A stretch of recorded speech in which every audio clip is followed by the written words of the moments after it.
Hey everybody, this is a quick video in case you have a Beko brand washing machine and you're getting an error E2 and you're wondering what is this error and what can I do to get rid of it.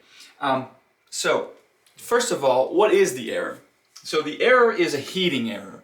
So that means that the machine is detecting that the water is not able to heat up properly. So this could be that the water is not heating up properly or that the sensor is not sensing that it's heating up properly.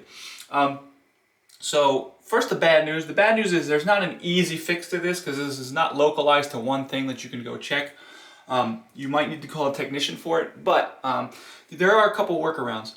First of all, while you're waiting to get it fixed and figure out what it is, you should be able to run your machine on cold cycles. Because it doesn't need to heat the water, you shouldn't get this error and it should work fine.